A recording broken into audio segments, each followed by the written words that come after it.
Hey everybody, this is Daniel, and welcome to a segment that I am simply calling Whatever. The basic idea of this segment is that I can talk about pretty much whatever's on my mind at the time, whether it's something I've looked up during the week, or something I've been reading about, or just... I don't know. I don't even know why you're here. Why are you here? But if you do want to stick around, I have a question for you. You remember Heroscape?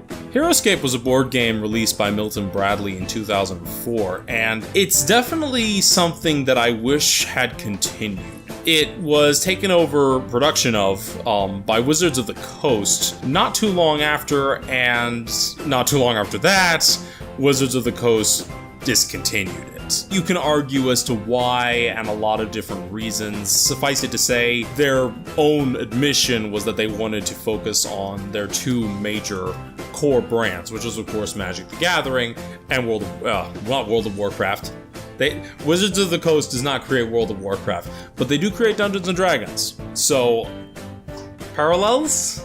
Either way, when the game first came out, at least amongst, young teens at the time, it was a huge hit. I had a lot of friends who played this game, and I enjoyed it a lot. It was an extremely strategic game, but also had a very unique little thing that it did on its own. Basically, the board was never ever the same. The board was made of these interlocking plastic tiles that you could build into whatever puzzle shapes you wanted. So the board or the map that you fought on was never the same for any two games. Every game it could be different, and every game there could be infinite possibilities of tactical advantages and hiding places and all kinds of things.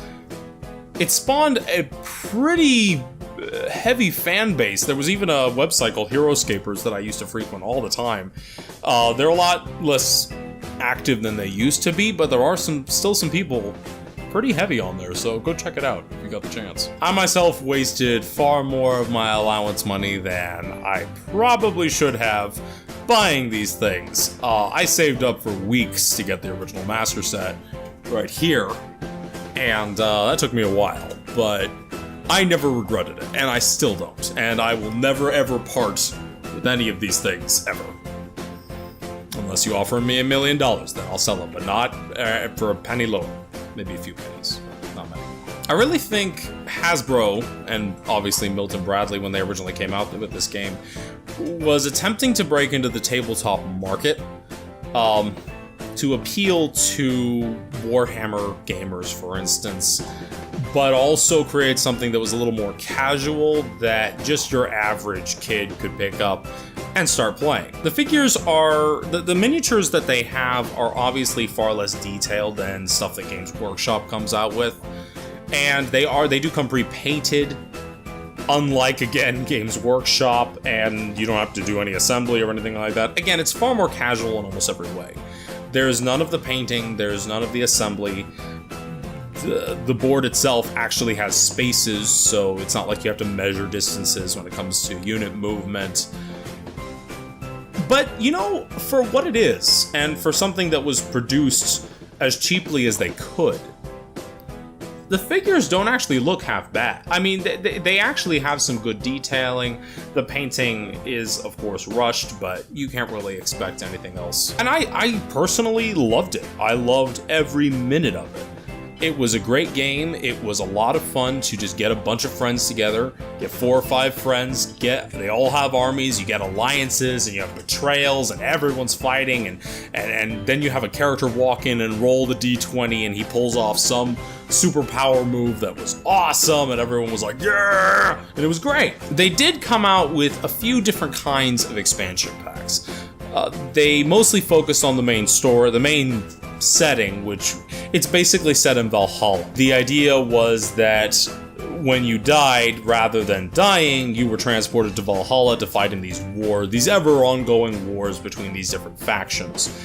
But Milton Bradley did not just sit there and do nothing else with the setting. They actually came out with a Marvel-based version, including characters like the Hulk and Spider-Man and Doctor Doom. And of course, naturally, I own it. And they even had unique terrain, like on one section, they actually had a building you could get on and there were special rules for it, and you could bash down this wall, and I don't know, it added something to the game and made it unique.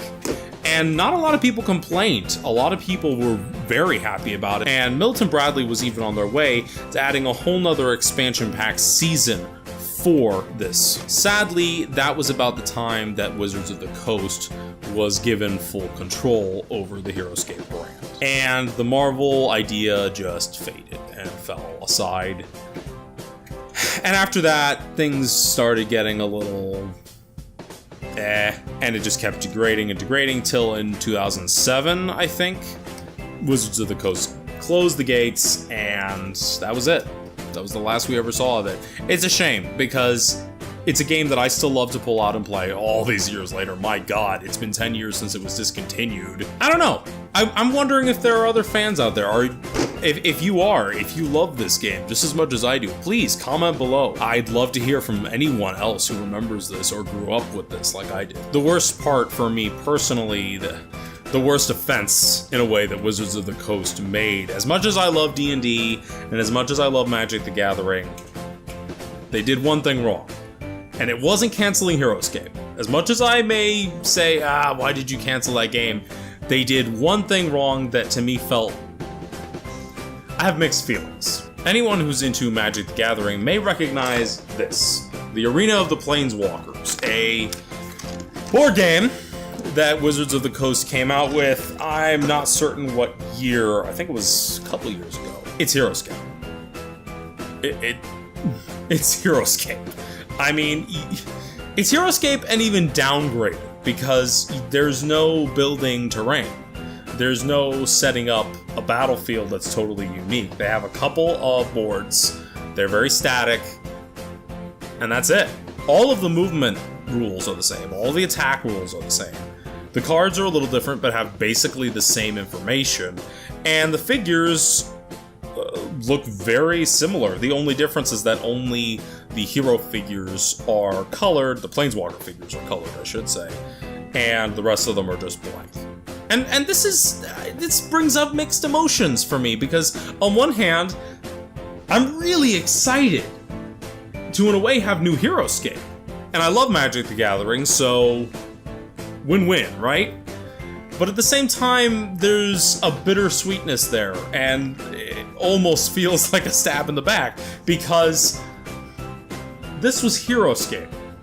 This was Heroscape.